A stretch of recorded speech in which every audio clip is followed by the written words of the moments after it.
Yesterday, 25 million of us do it, whether it's a quickie at home or a sneaky one at work. We love a good nap. It turns out there is an art to the perfect one, so sleep expert Dr. Lindsay Browning is here to show us how to hack the perfect nap. Thank you for coming in to talk about this, because I spent a long time doing breakfast telly where I was up at 3 in the morning, and then after that having, you know, a kid, and then that mucks up your sleeping, and I've always been a great advocate for the nap.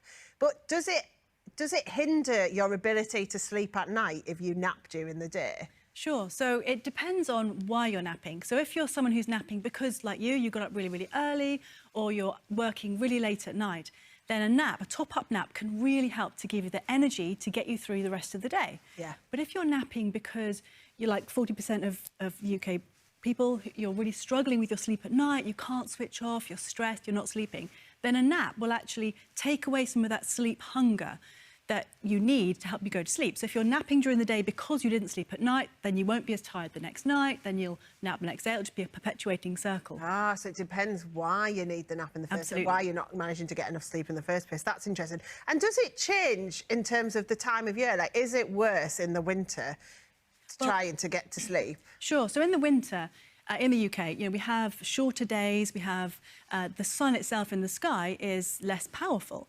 And our circadian rhythm is our sort of 24-hour clock, and it helps us to be awake during the day and sleepy at night. And it really relies on sunshine. So we need lots of bright sunshine to keep us awake during the day, and then in the darkness of the night, we produce melatonin to go to sleep. So in the winter, we're not getting enough sunshine, potentially, which can make us feel really sluggish throughout the day.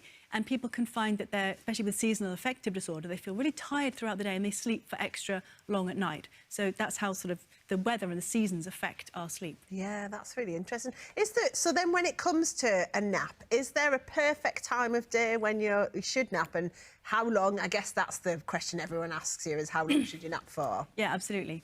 So the perfect time for a nap really is just after lunch, or around lunchtime. And that's because we have our circadian rhythm. We have a dip around that time, a siesta, where we're almost biologically supposed to have a nap. But of course, if you're having a nap at lunchtime, then there's light outside, there's sound, that kind of thing. So you might find that you need an eye mask to help keep the sunshine out of your eyes. And also, if you live somewhere quite urban, in the city, then there'll be lots of noise outside. So this one here, which is from Woucher, and it's at $7.99, has Bluetooth speakers, which enable you to put some white noise or some pink noise on, or a sleep sound, to help to drown out the external noises. But so just after lunch is the right time, but how long you sleep for is also important. Yeah. So, for example, a 20-minute nap, lots of people have heard of that. A 20-minute nap is ideal because it will keep you in that lightest part of sleep. And after 20 minutes, you'll wake up feeling alert and refreshed. Or if your boss is really nice and will let you can have an hour-and-a-half nap, which is like a full sleep cycle, and wake up feeling great. But if you have an hour's nap or 45 minutes, that's when people say, yeah, you wake up groggy, disorientated, and that's when people say, oh, I can't nap, it makes me feel horrible. It's probably because they're having the wrong length of nap. I mean, I think Simon's a perfect case study of this, because he does straight after lunch, normally at about 12:30, sleep for about an hour and a half on the job, don't you, Simon? Perfect. Absolutely perfect. Yeah. I love a nap, I'll be honest with you. That's nice, actually. Yeah, it's just completely black. Hello? Yes, I love a nap. I'll have it all day long. Yeah, and where should you nap then? Sure, so in an ideal world, we want to sleep in our bed. So if you're at home, if you're working from home, then take yourself off to bed, maybe even get into your pyjamas, shut the curtains, have a nap in bed. That's great. Because if we fall asleep on the chair or on the sofa, then we're kind of teaching ourselves that that's the place that we should sleep. And that's when some people fall asleep, you know, in front of the TV in the evening, and you don't want to be sleeping right before bed, because that'll take the edge off that sleep hunger, and you'll find it harder to sleep. Yeah. So, but wherever you sleep, then it's a good idea to have a sort of similar, wherever you sleep, it's a good idea to have an ability to sleep. So, for example, this here is a desk pillow. So if you can't sleep in your bed at night, then this, you know, if you're at work and you want to take a quick nap in an empty office, you could just lean on it and have a little sleep. Yeah. Have a go here. So do you just put your arm under it? And then... put your arm under it, and then wherever you are, I mean, obviously, you might want to go to an empty office room, or you know, because it might look a bit odd if you're sleeping with everyone around you. But if you're in a car, because sometimes people, you know, they're travelling with business and you want to have a nap in the car. So something like this neck pillow, you might want to try this. Yes. So I think, has Jordan been... I think Jordan's got one of these pillows as well. There we are. You all right, love? I don't know, I'm kidding. I've had 3 coffees. It's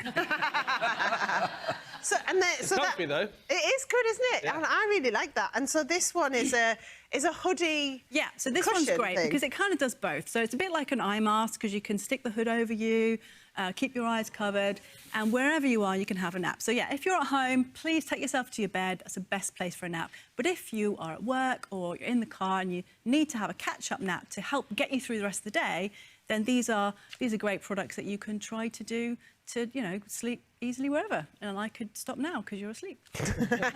This would be good for, like, flights and stuff as well, because you normally get these, but just to hide your face. And hopefully what people won't see your dribble and things like that. And sorry, how much... This is... how much is this from Amazon. one? So the desk one is $16.79. Yeah. And the neck pillow is $10.99. They're both from Amazon. Yeah. So it feels like you should probably plan ahead for your nap then, should you? That's what I was going to say. So, I tend to use a lavender pillow spray before I sleep. It's just because when we go to sleep, it's really good to give ourselves sort of the regular signals before bed to tell us that sleep is coming. So like with babies, that's what we do. We give them a bath milk story bed and we use the same words, we use the same bubble bath. So the babies are yawning, you're yawning before you've even gotten into bed because they know that sleep is coming. So wherever and whenever you nap, then having a regular thing that you use can be really helpful. So whether that be like a lavender pillow spray like this one, I mean, this is only £1 from Savers, or if that seems a bit too difficult to carry around, then this sort of stick here is $2.99. Like one you sniff up your nose? Yeah, so if you want to smell it, it smells, it's just like really sort of lavendery and helps you to feel a bit calmer. Yeah. And although, the smell might not make you feel sleepy, it's about having the same things, doing the same things in the same order before you go to bed, which helps your brain to know, oh, yeah, sleep's coming. Oh, I like that. Now, Russell Kane always goes on about this, I mean, he's like Mr. Body Life Hack, but he always talks about when he's going to have a nap, which he does a lot because he's always on tour with his comedy, he will have a coffee before the nap, but I thought the whole point of a coffee was to wake you up. Yeah, that's brilliant. So there's lots of science to show that's an absolutely perfect thing to do because coffee, caffeine, tea, coffee, an energy drink, it helps you to feel awake, for sure. But it takes a little while to get into your system. So there's a sort of social media thing called a nappuccino, meaning you have a cappuccino before the nap. Yeah. So having that, you down a coffee, and then you take yourself for a 20-minute nap. Now, when you fall asleep, the caffeine hasn't hit your system yet, so you'll be able to fall asleep. But by the time you wake up from the nap, it'll have been in your system, so you'll be refreshed from having that little top-up sort of snack of sleep, and the caffeine will have hit your system. And that's a great thing to do if you're driving long distances and you're feeling really sleepy or tired. Tired driving is lethal, it's a killer. Yeah. So pull over at a service station, down a coffee, maybe have a little sleep in your car, and then after that, you'll feel so much better to carry on. But you've got to be careful of, if you do have the coffee and your nap's too near bedtime, then that caffeine's still going to be in your system later. So this is something for earlier in the day or if you need to stay awake. Yeah, that's really interesting. I love all the science behind it all. And can you just tell me as well the best way to wake up from a nap? Yeah, absolutely. So, I've got a smartphone and lots of the smartphone alarms are pretty brutal. I find it really triggering when someone's phone goes off with that alarm. Where do I need to be? Yeah, absolutely. They wake you up with an absolute shock. And if you're woken up from a nap and you're like, oh, my goodness, what's going on? Because you've got that really shock. Your adrenaline's going to go. You're going to feel stressed out. You're not going to feel, oh, that was a nice nap.